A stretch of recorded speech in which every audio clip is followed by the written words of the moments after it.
नमस्कार साथियों, मैं डॉक्टर मुकेश गर्ग। जरा सोचिए में आपका हार्दिक स्वागत है। साथियों, आज सुबह सुबह एक बड़ी शॉकिंग न्यूज़ सबके सामने आई, देशवासियों के सामने आई कि होली के दिन दिल्ली हाई कोर्ट के जज जस्टिस यशवंत वर्मा के यहाँ जो उनका सरकारी आवास है उसमें आग लग गई है।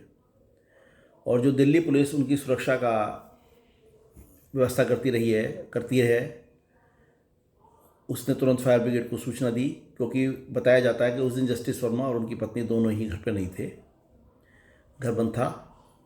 ऐसे में आग लगना पुलिस की जिम्मेदारी खासी बढ़ जाती है।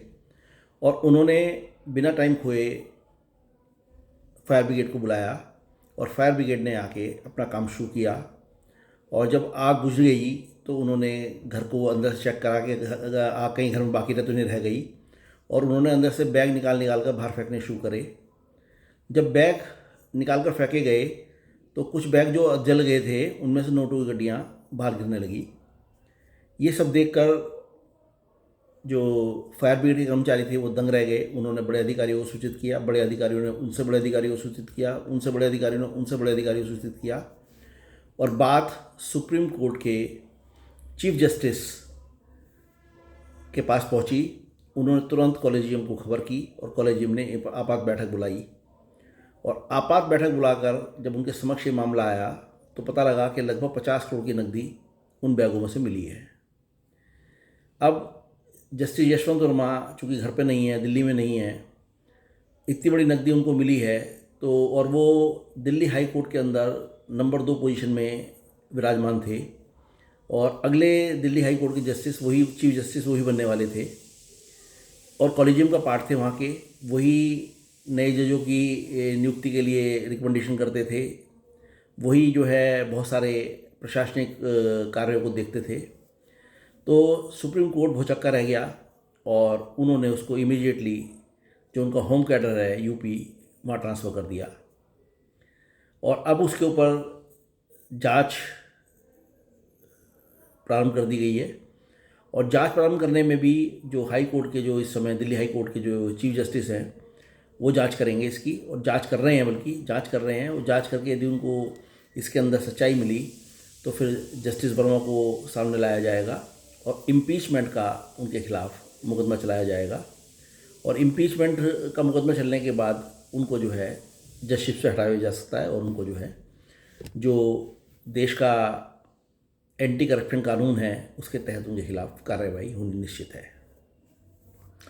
साथियों, ये वो प्रकरण है जिसकी कोई कल्पना नहीं करता था, लेकिन काफ़ी समय से ये सुनने में आता रहा है कि जुडिशरी के अंदर भ्रष्टाचार बहुत पनप रहा है, और जजेस और नीचे तक के जो स्टाफ और उसके लोग हैं वो जनता से रिश्वत लेने लगे हैं। और आज उसकी बानगी देखने को मिल गई जब जस्टिस यशवंत वर्मा के घर में इतनी भारी मात्रा में नकदी मिली है। आग तो बहाना था, असली में पोल खुलना था जस्टिस यशवंत वर्मा और देश की जुडिशरी सिस्टम की। देश के जुडिशरी सिस्टम का ये बुरा हाल जस्टिस यशवंत वर्मा के इस बानगी से सामने आ गया। ये अकेले जस्टिस नहीं है, पता नहीं कितने जस्टिस होंगे जिनके पास पैसों के नोटों के अंबार लगे पड़े हैं, और जो